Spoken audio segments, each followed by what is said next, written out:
Mohammed Ben Sulayem, the boss of Formula One, has defended past sexist comments he made on his personal website, in which he is said to have said, "Not like women who think they are smarter than men." He also said that he was called a racist slur while running for FIA president.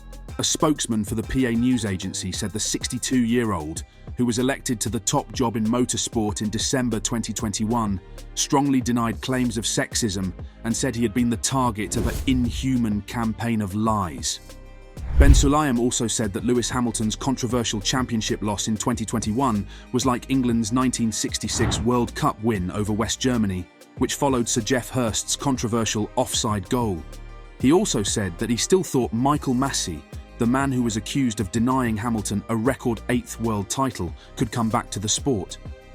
If you look at an old copy of Ben Sulayem's website from January, it says that he doesn't like women who think they are smarter than men because they aren't. The FIA said at the time that the comments, which were made in 2001, do not reflect the president's beliefs. But when Ben Sulayem first talked about the comments himself, he told PA, "What did I say if I said it? Let's say it was me. I tell you exactly what it said. It says, I hate when women think they are smarter than us, but they hate when men think they are smarter than them. Did I say we are smarter? No. Did I say they are less smarter? No. For God's sake, if that is the only thing they have against me, please be my guest. You can do worse than that."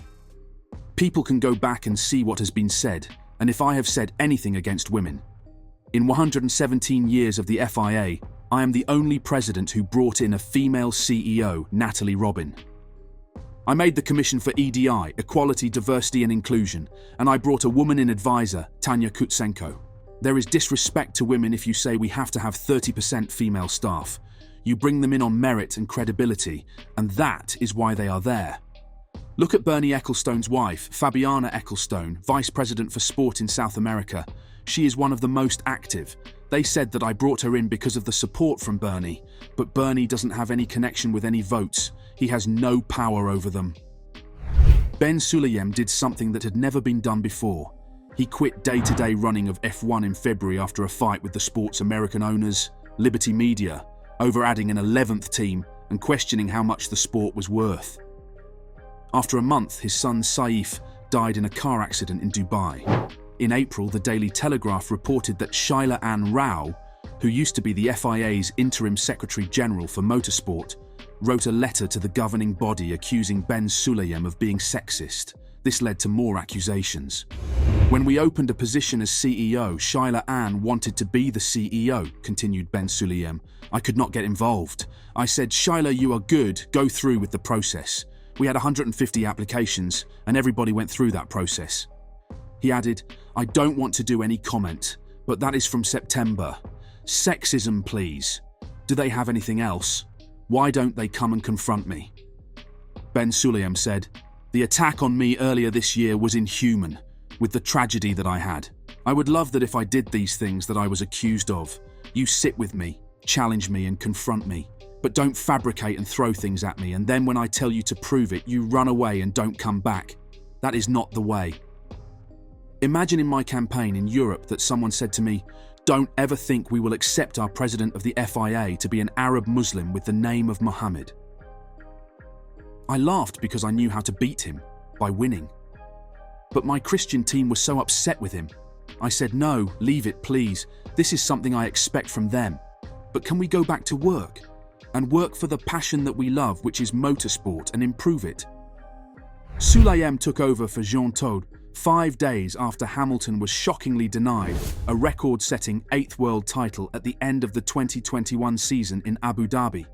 Because race referee Masi didn't make it clear what the rules were, Hamilton was left to Max Verstappen's mercy.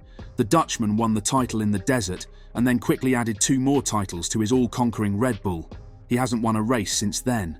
After that, the FIA looked into it and found human error. Masi was then fired. This was better than not saying sorry to Hamilton in public, though.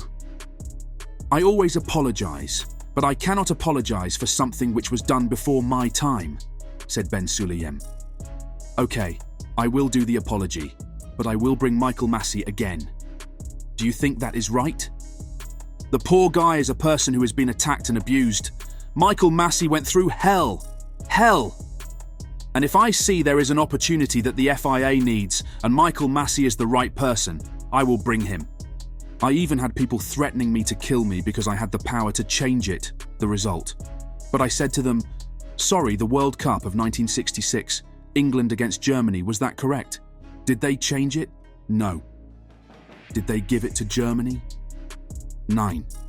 Masi was in charge of the 2021 F1 race, where Lewis Hamilton and Max Verstappen were competing for the Drivers' Championship title. His job was to make sure that the rules were followed fairly and correctly.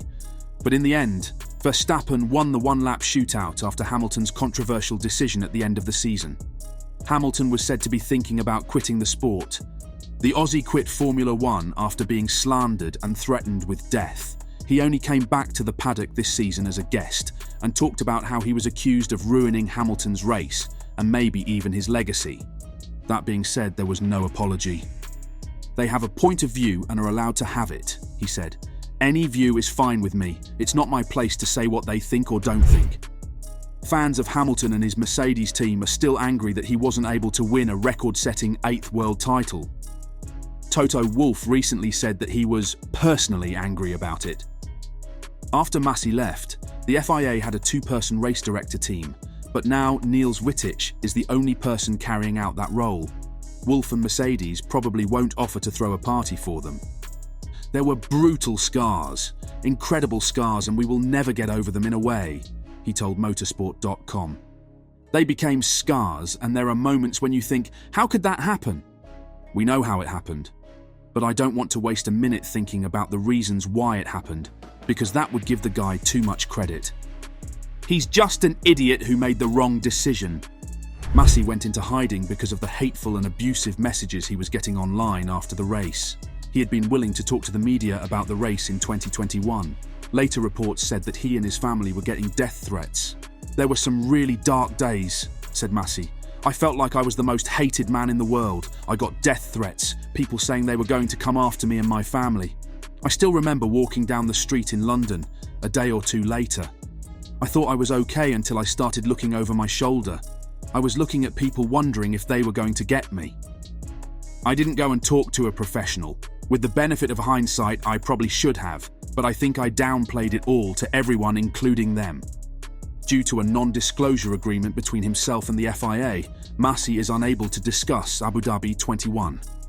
I was confronted with hundreds of messages, and they were shocking, he said. Racist, abusive, vile, they called me every name under the sun, and there were death threats.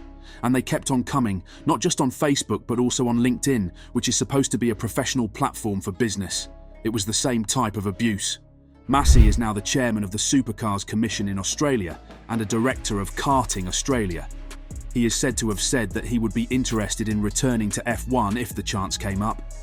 What do you think about this? Are you excited to see him back on the F1 world? Please let us know your thoughts on the comments down below.